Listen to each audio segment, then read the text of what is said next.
유튜브를 통해서 수익을 창출하는 스타 유튜버들이 참 많지요.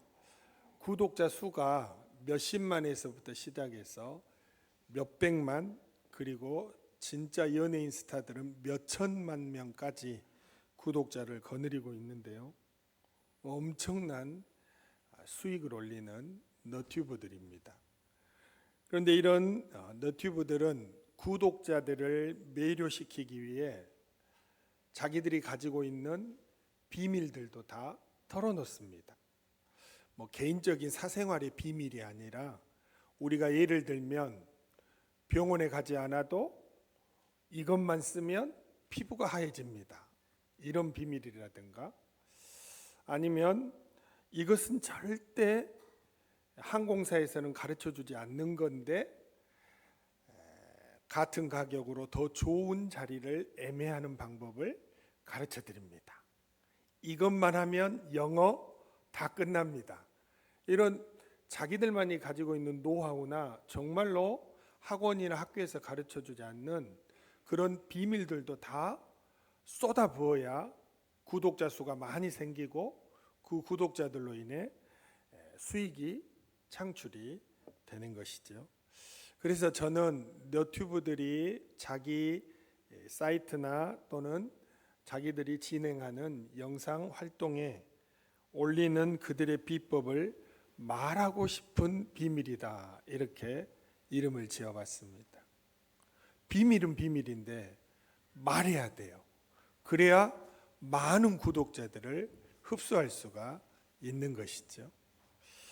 신앙생활하면서 그런 분들이 계셔요.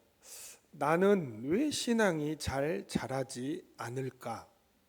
다른 사람들을 보면 기도도 열심히 하고 예배도 참 잘 드리고 설교도 은혜 받는다고 잘 듣고 저렇게 재미있게 셀 가족들하고도 어울리고 저렇게 행복하게 신앙생활 잘 하는데, 그 어렵다는 제자 훈련도 저렇게 들어가서 죽었다고 하면서도 열심히 하는데 왜 나는 신앙이 잘 자라지 않을까? 사회활동도 잘하고 직장에서도 성공하고 많은 사람들에게 좋은 사람이라고 평판 듣는 것도 좋지만 교회에서도 신앙생활 잘하고 또 신앙도 잘 자라면 더 좋겠는데 왜 나는 이렇게 신앙적인 부분만 오면 잘 자라지 않고 답답할까? 그런 늘 답답한 분들을 위해, 또는 요즘 답답한 분들을 위해 제가 말하고 싶은 비밀을 오늘 가르쳐 드리겠습니다. 첫 번째로, 신앙이 성숙하는 단계에 꼭 해야 할 일이 있습니다. 그것은 뭐냐? 자기 자신이 확실한 소원 하나를 마음에 품고 하나님께 간절히 구하는 일을 시작해야 합니다. 여러 가지 많으면 흐트러져요. 딱 하나, 지금 주님이 내 곁에 오시면 내가 주님께 어떤 소원을 바로 말할 수 있을까? 그 하나의 소원이에요. 오늘 신명기 3장 25절에 모세가 이렇게 구합니다. 구하옵나니 나를 건너가게 하사 요단 저쪽에 있는 아름다운 땅, 아름다운 산과 레바논을 보게 하옵소서 하되라고 하나님께 구하지요. 구하옵나니 감탄사입니다. 정말로 간절함을 담은 단어입니다. 하나님, 정말로 저에게 확실한 소원 하나가 있는데 요단강을 건너 가나안 땅에 들어가서 저 아름다운 산과 레바논 아름다운 땅을 보게 해 주십시오라고 확실한 소원 하나를 가지고 기도하고 있습니다. 모세는 지금 기도할 기분이 아니에요. 모세는 실망감으로 가득 차고 좌절되고 어찌 보면 그냥 기도를 정말로 할 수 없는 상황이에요. 왜냐하면 하나님께서 너는 가나안 땅 살아서는 못 들어간다 말씀하셨기 때문에 모세가 가나안 땅에 들어가려고 이스라엘 백성을 40년 동안 광야에서 인도했는데,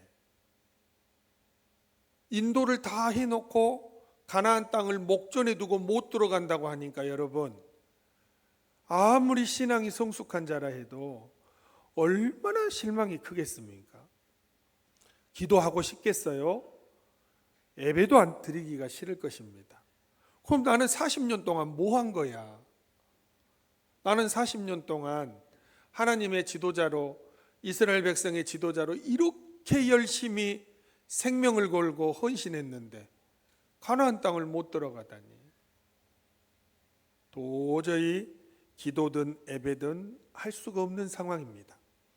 그런데 모세가 어떻게 다시 하나님 앞에 나오고 어떻게 다시 기도할 수 있게 되는 것이죠? 확실한 소원 하나를 붙들고 있기 때문입니다. 그 소원 하나가 아무리 짓밟아도 다시 피어나는 들풀처럼 이 안에 살아있기 때문에 다시 기도의 자리를 찾는 것이죠. 우리는 신약성경 누가복음 18장에 나오는 여리고의 한 맹인을 잘 알아요. 이 맹인은 그날도 구걸하고 있었는데 시끌벅적한 사람들의 대화 속에서 엄청난 사실 하나를 듣습니다. 예수님이 이곳에 지나가신대 라는 말씀입니다. 귀를 점점 가까이 사람들 지나가는 곳에 대고 듣고 있는데, 예수님이시다, 예수님이 우리 앞을 지나가신다 라는 소리가 들린 것이죠. 그때 누가복음 18장 38절과 39절은 이렇게 맹인의 간구하는 모습을 표현해요. 맹인이 외쳐 이르되 다윗의 자손 예수여 나를 불쌍히 여기소서 하거늘 앞서가는 자들이 그를 꾸짖어 잠잠하라 하되, 그가 더욱 크게 소리질러 다윗의 자손이여 나를 불쌍히 여기소서 하는지라 말씀합니다. 사람들이 막 꾸짖고 앉아있으라고 조용하라고 막 입을 가리는데 더 크게 부르짖는 것입니다. 왜 그럴까요? 자기가 이루어야 할, 예수님을 만났을 때 이루어야 할 확실한 소원이 있는 사람은 아무리 주위에서 방해를 해도 간구하게 되어 있습니다. 왜요? 내가 눈을 떠야 하니까, 내가 눈을 떠서 보아야 하니까. 예수님이 지금 이 여리고를 지나가시면 다시는 이 자리에 지나가지 않으실 것이기 때문에 나는 이 시간 간절하게 외쳐서 예수님을 부르고 예수님께서 치유해 주시는 그 은혜를 누려야 해요. 다윗의 자손 예수여 나를 불쌍히 여겨 주옵소서. 예수님이 지나가시다가 깜짝 놀라서 이 맹인에게 다가와서 물어요. 무엇을 너에게 해주기 원하냐? 주여 보기를 원하나이다. 무엇을 해주기를 원해? 주여 보기를 원하나이다. 확실한 소원 한 가지예요. 그랬더니 예수님께서 너의 믿음이 너를 구원하였다 하고 눈을 확실히 뜨게 해주셨습니다. 우리의 자녀들, 오늘 월삭특별 새벽 예배 드렸어요. 그리고 오늘 11시에 또 예배를 드린 우리 자녀들도 있을 거예요. 너의 소원이 무엇이냐? 예, 저는 돈을 좀 많이 벌어서 진짜 좀 떵떵거리고 살고 싶어요. 저는 돈도 돈이지만 정말로 저는 예쁜 여자를 얻어서 결혼하고 싶어요. 다 소원이 있는 거예요. 그런데 그런 소원은 변하는 소원이에요. 시대를 따라 변하고 나이가 들면 변하고 그런 건 소원이 아닙니다.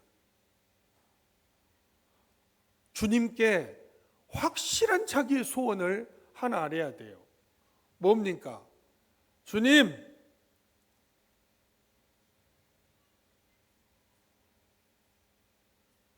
영의 눈을 뜨게 해주세요. 영안을 열어주세요. 남들이 보지 못하는 하나님의 은혜의 손길을 체험하게 해주세요. 성령의 사람이 되게 해주세요. 확실한 소원이 있어야 돼요. 맹인이 자기의 육신의 눈을 뜨기 원했던 것처럼 우리는 육신의 눈은 뜨고 육신의 귀는 듣고 육신의 머리는 생각하고 있잖아요. 내 영의 눈은 감겨 있고 영의 귀도 닫혀 있고 영의 생각도 닫혀 있고 영적인 것은 다 닫혀 있어요. 사랑하는 여러분, 간절한 소원이 뭡니까? 솔직히 여러분이나 저나 우리 눈 뜨고 천국만 보면 인생이 달라집니다. 예수님을 제대로 만나면 그 사람의 인생이 달라집니다. 그런 소원을 가지고 기도하십시오. 누가 뭐라 해도 내가 가장 시간이 없을 때 다른 거 다 내려놓더라도 확실한 소원 하나를 가지고 기도를 해야, 그래야 신앙이 성숙해가는 첫 번째 단계에 들어가는 것입니다. 옛날에 영화 주유소 습격 사건이라는 영화가 있었거든요. 거기에 무대뽀로 나오는 유호성 배우가 있었어요. 그 유호성 배우가 영화에서 했던 대사가 아주 전 국민의 히트단을 했습니다. 혹시 생각납니까? 나는 한 놈만 팬다. 정말로 유행했던 대사였습니다. 나는 주님께 확실한 하나의 소원을 가지고 확실하게 주님 기도하는 자리에 나아가서 부르짖겠다. 그러면 여러분, 그 간절한 부르짖음이 끊임없이 내 안에서 샘솟아 신앙 성숙의 첫 번째 단계를 잘 통과해 가는 것입니다. 기도하지 않는 사람들은 신앙 성숙 안 해요. 왜? 첫 번째 단계가 확실한 소원 하나를 가지고 간절하게 기도하고 있는 그 신앙으로부터 신앙이 성장하는 거예요.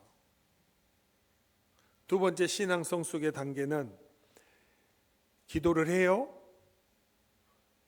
근데 하나님께서 기도 응답을 해 주시는데 내가 원하지 않는 응답을 해 주실 때도 있어요. 또 내가 원하는 것을 응답할 때도 있지만 하나님은 응답 안에다가 깨달아야 할 의미를 심어 놓습니다. 두 번째로 성숙한 사람은 기도하다 보면 응답도 응답이지만 그 응답의 의미를 정확하게 깨닫는 성숙의 은혜가 내려옵니다. 여러분, 모세의 간절한 하나의 기도는 뭐였어요? 신명기 3장 25절 다시 한번 읽어드리겠습니다.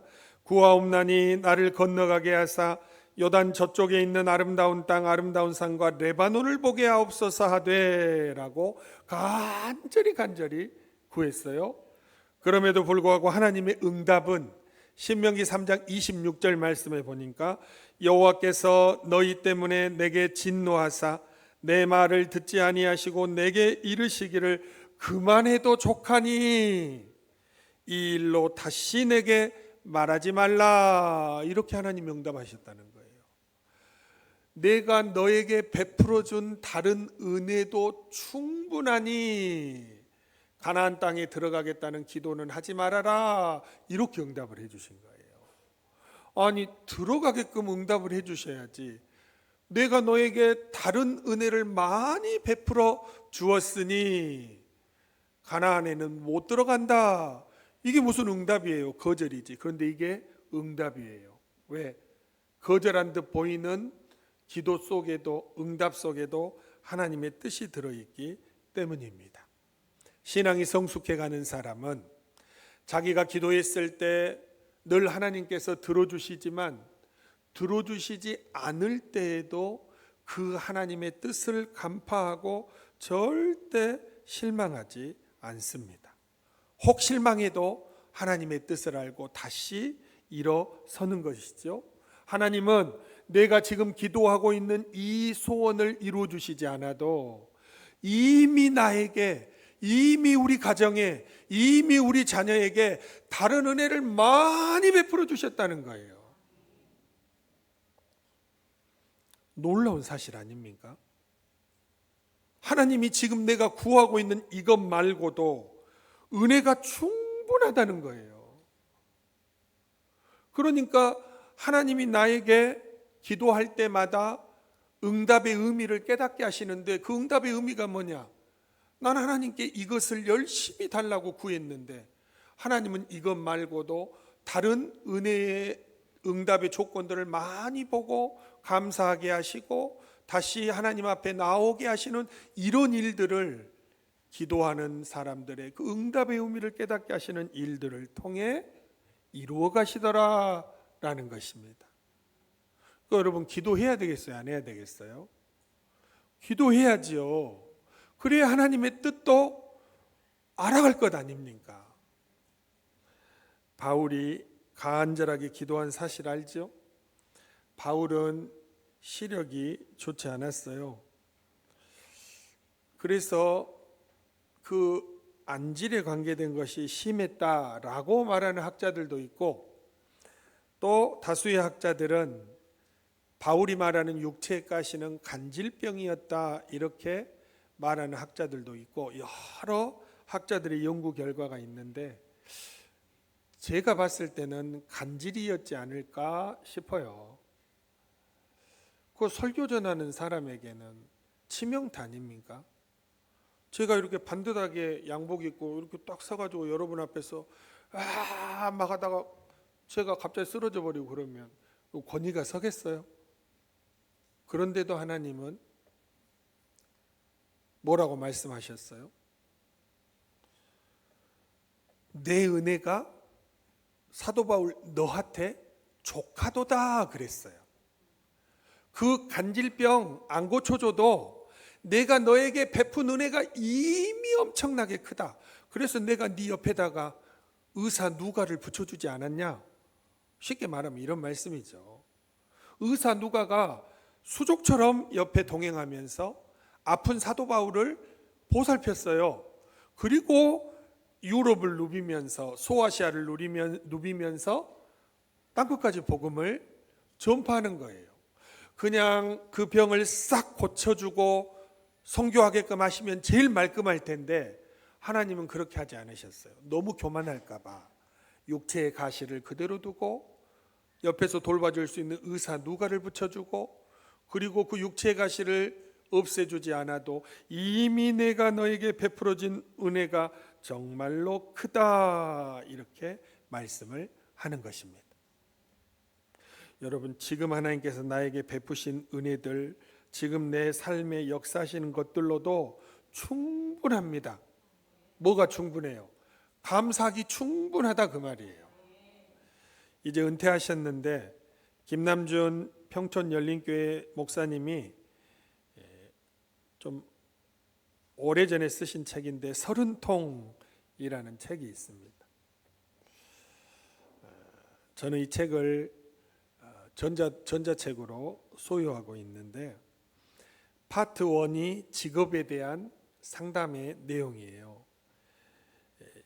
C장에 가면 직장에서의 신앙적 갈등이라는 챕터에 너무 바빠 경건생활조차 힘든 직장이라면 청년들이 묻고 목사님이 문제는 환경이 아니다라고 답하는 글에 목사님의 실제적인 경험을 기록해 놓았어요. 이런 경험입니다. 신학교를 함께 다닌 제 친구의 이야기입니다. 함께 신학교를 다니던 당시 저와 그 친구는 모두 가정을 꾸리고 있었습니다. 그 친구와 저는 늘 교회 일과 아르바이트와 학교 공부로 시간에 쫓기며 살고 있었습니다. 그래서 둘이 함께 있을 시간이면 늘 이렇게 넋두리를 하였습니다. 생계 걱정 없이 신학 공부만 할 수 있으면 소원이었겠다. 그런데 정말 놀라운 일이 생겼습니다. 어느 집사님이 그 친구의 후원자로 나서 학비와 생활비를 대줄 테니 공부에만 전념하라고 하신 것이었습니다. 이제 직장을 그만두고 공부에만 전념하겠다고 말하는 그 친구를 보며 속으로 얼마나 부러웠는지 모릅니다. 그런데 6개월쯤 지난 후 그 친구는 제게 이렇게 말했습니다. 예전이 더 좋았다는 생각이 드네. 시간이 없을 때는 단 10분이라도 헛되게 쓰지 않으려고 몸부림을 쳤는데 한가하게 여러 달 지내다 보니 하나님께 가까이 가는 것이 아니라 텔레비전과 가까이 지내게 되더군이라는 고백이었습니다. 김남준 목사님은 자기도 잠을 하루에 3-4시간 이렇게 자면서 가정도 꾸려야죠. 신학생 시절이라 막 아르바이트도 하고 막 직장도 하고 정말로 날마다 코피 터지는 삶이었어요. 김남준 목사님 책을 보면 정말로 코피도 많이 터지고 죽을 뻔한 경험도 있고 얼마나 공부를 열심히 했던지, 나중에 교수가 되고 또 안양에 가면 평촌 지역이 있는데 거기에 열린교회를 개척하고 참 훌륭한 목사님이 되셨어요. 그런데 부러웠어요. 친구가 학비를 다 대주는 후원자가 생겼으니까. 그런데 그거를 부러워하고 모르겠어요. 책에는 나오지 않았지만 목사님도 얼마나 실망이 컸겠어요. 왜 나에게는 이런 후원자 집사님을 안 붙여주실까? 그런데 그때부터 6개월 동안 삶이 달라졌어요. 삶이 한 사람은 변하고 한 사람은 똑같았어요. 한 사람은 계속 코피 터져가면서 10분을 아끼면서 열심히 공부하고 아르바이트하고 나중에는 교수님이 되고 평촌열린교회 담임 목사님이 되고 이제 은퇴하시고, 그리고 한 친구는 텔레비전에 점점 더 두 손 들고 가까이 가게 되는 변화가 일어났어요. 사랑하는 여러분, 기도응답도 좋고 내가 원하던 일이 이루어지는 것도 좋고 다 좋아요. 그러나 가장 좋은 것은 현재 나에게 주신 은혜가 크다라는 거, 많다라는 거, 감사의 조건이 많다라는 거, 그거 하나만으로도 여러분과 저는 이미 성숙한 신앙의 삶을 살아가고 있는 것입니다. 여러분 얼마나 감사합니까? 거기에 기도응답의 의미를 정확히 알아가려면 두 번째로 생각해야 할 것이 있어요. 그건 뭐죠? 우리가 잘못 구할 때 하나님은 응답해 주시지 않을 수도 있구나라는 하나님의 뜻을 알아야 합니다. 야고보서 4장 3절에 이렇게 말씀하세요. 구하여도 받지 못함은 정욕으로 쓰려고 잘못 구하기 때문이라 말씀을 하십니다. 우리가 하나님께 한 가지 소원을 아뢰고 또 아뢰는데 잘 안 이루어질 때가 있어요. 근데 가만히 하나님의 뜻을 뒤돌아보면 이것은 내 정욕을 위해, 내 쾌락을 위해, 또는 내 개인적인 유익을 위해 잘못 구하고 있기 때문에 응답이 안 이루어진다는 것입니다. 이 정도 기도하면서 하나님의 뜻을 간파하면 이미 그 성도님은 참으로 성숙한 신앙인이지 않겠습니까? 이게 신앙을 성숙을 이루는 두 번째 단계입니다. 기도할 때 하나님의 뜻을 알아가는 거예요. 마지막 세 번째, 신앙이 성숙해가는 세 번째 단계는 기도를 통해, 더 정확히 말하면 응답하시거나 하나님이 말씀하실 때 하나님이 싫어하시는 것이 무엇인지를 정확하게 깨닫는 것입니다. 하나님이 싫어하시는 것. 여러분, 하나님이 싫어하시는 건 뭘까요? 모세가 고치기를 바랬던, 하지 않기를 바랐던 하나님이 싫어하시는 것은 뭐였을까요? 모세가 가나안에 못 들어간 이유가 뭐였습니까? 오늘 우리가 읽지는 않았지만 신명기 20장 1절부터 나오는 말씀에 하나님께서 모세가 화가 지금 많이 나 있어요. 막 성질이 엄청 나 있어요. 왜? 백성들이 또 막 불만불평하니까 물 없다고 무리바 물가에서 그럼 막 분노가 여기까지 찼어요.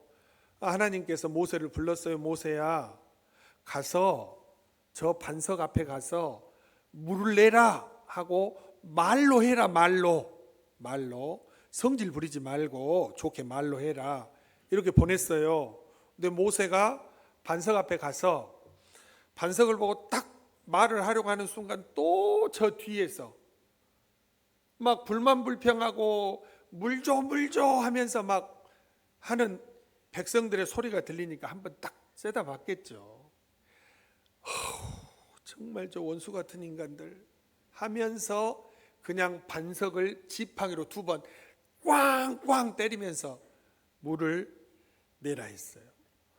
그러니까 하나님은 그냥 말로 물을 내라 했는데 모세는 성질을 못 이겨서 지팡이로 반석을 2번 치면서 물을 냈어요. 물은 나왔지만 하나님께서는 이 일로 인해 모세가 가나안 땅에 못 들어가는 결정을 하십니다. 누구나 특히 지도자는 사람들이 이끌고 가야 하는데 성질 못 냅니까? 아니, 모세가 얼마나 충성했고 헌신했는데 성질 못 내냐고요. 그런데 이 단 한 번의 큰 실수, 성질을 부린 탓에 가나안에 못 들어갔어요.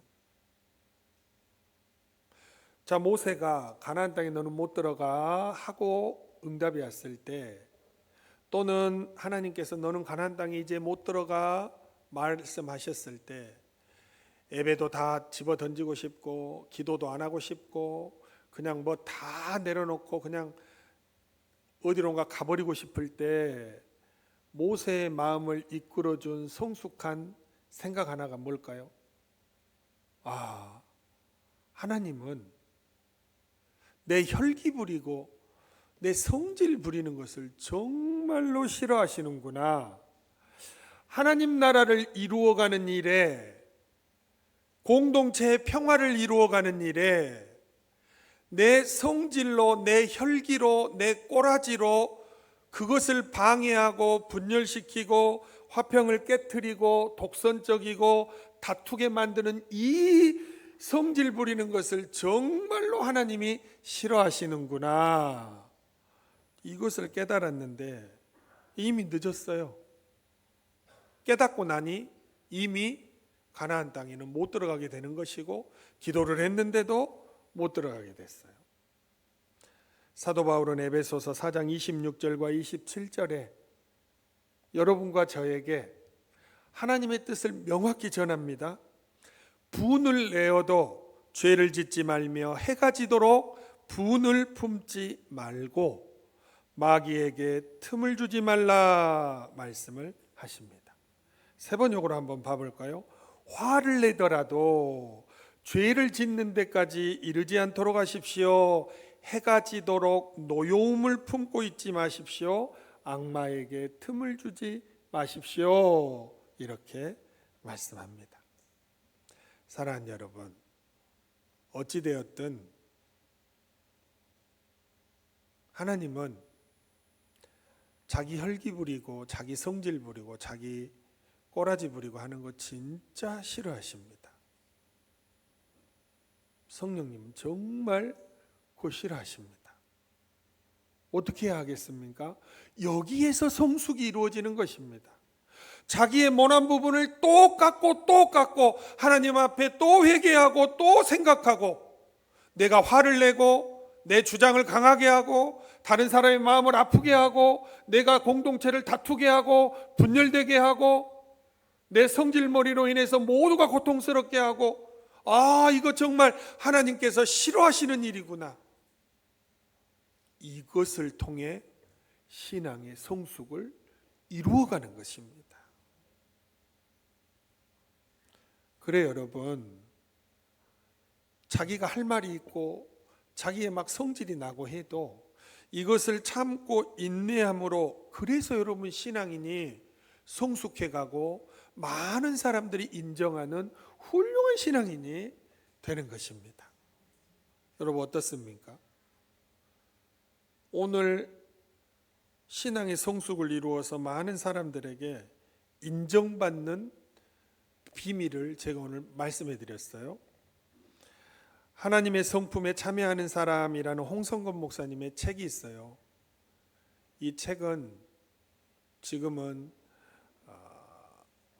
거의 절판되다시피 했는데, 이 책의 표지 뒷면에 10장의 내용 중에 한 부분을 요약해서 저 앞표지 뒷표지에 기록을 해 놓았는데, 오늘 설교 준비하다가 떠올라서 제가 뒷표지에 적혀 있는 글을 한번 읽어드리겠습니다. 하나님께서는 사람을 지도자로 세우기 위해서 여러 가지 훈련 방법을 사용합니다. 나를 어렵게 하는 사람들일지라도 하나님은 오히려 이를 나에 대한 훈련으로 사용하십니다. 내가 저 사람만 아니면 화를 안 낼 텐데라고 할 때 하나님께서는 그 사람을 너의 천사로 여겨라. 내가 그로 인해 내 성품 중 어느 부분에 훈련이 필요한지를 알게 된다. 그리고 나를 알므로써 그 상황을 통해 나의 성품이 내 속에 나타나기를 바란다라고 하십니다. 말씀하세요. 가시 같은 이웃, 가시 같은 성도, 저 사람만 아니면 하는 그 성도를 천사로 여기랍니다. 우리의 성품 중에서 어느 부분에 훈련이 필요한지를 정확하게 아시고 가르쳐 주시겠다는 것입니다. 그럴 때마다 하나님이 어떤 것을 싫어하고 어떤 것이 하나님의 성품인지를 가르쳐 주시겠다는 것입니다. 그래서 성숙한 신앙인이 되게 하시겠다고 말씀을 합니다. 말씀을 마무리합니다. 현재 자기의 신앙이 높은 수준에 있든 낮은 수준에 있든 아니면 새가족의 수준이 있든 신앙이 자라고 성숙해지고 싶어하는 마음이 있다면 그 성도는 진짜 그 안에 예수님이 살아계신 성도입니다. 예수님이 그 안에 살아계신 성도는 신앙으로 인정받고 싶어 해요.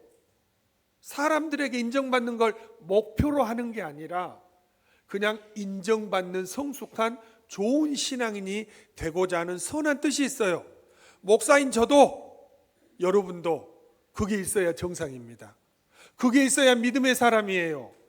신앙에 대한 욕심도 없고 그건 믿음의 사람이 아니지요. 지금 내가 신앙생활을 잘하든 못하든 신앙적으로 성숙하고 싶고 더 좋은 신앙인이 되고 싶다라는 그런 욕심이 없는 사람은 이상한 것입니다. 누구에게나 그런 신앙의 열정과 욕심이 있는 거죠. 그런데 그렇게 신앙이 자라가려면 반드시 한 가지의 소원을 두고 간절하게 기도하는 자리에 있어야 합니다. 그리고 기도의 응답이 올 때마다 그것이 예스로 느껴지든 노로 느껴지든 그 뜻을 정확하게 간파를 해야 돼요. 하나님이 이것 말고도 나에게 주신 은혜가 크구나. 내가 정욕으로 구하기 때문에 안 주시는구나. 그래야 실망하지 않고 성숙의 연단의 자리에 있어서 계속해서 기도하는 자가 될 수가 있는 것입니다. 그리고 기도할 때마다 성질내며 모난 부분으로 성령님께 매를 맞는 그런 부분들이 있어야, 자꾸 있어져야 성숙한 신앙인이 되는 것입니다. 사랑하는 여러분, 하나님이 여러분과 저를 사랑한다고 믿습니까? 하나님이 끝없는 사랑으로 우리를 사랑하신다고 믿습니까? 그렇다면 하나님이 여러분과 제가 신앙의 성숙한 자가 되기를 바라십니다. 그래서 하나님은 우리를 사랑하시기 때문에 절대 우리를 포기하지 않으십니다. 그래서 우리에게 기도하게 하시고, 기도하라는 말씀을 듣게 하시고, 기도하는 사람을 붙여주시고, 기도하는 셀리더를 붙여주시고, 기도하는 성도를 여러분 옆에 붙여주시는 것입니다. 여러분 기도하십시오. 그리고 성숙해지십시오.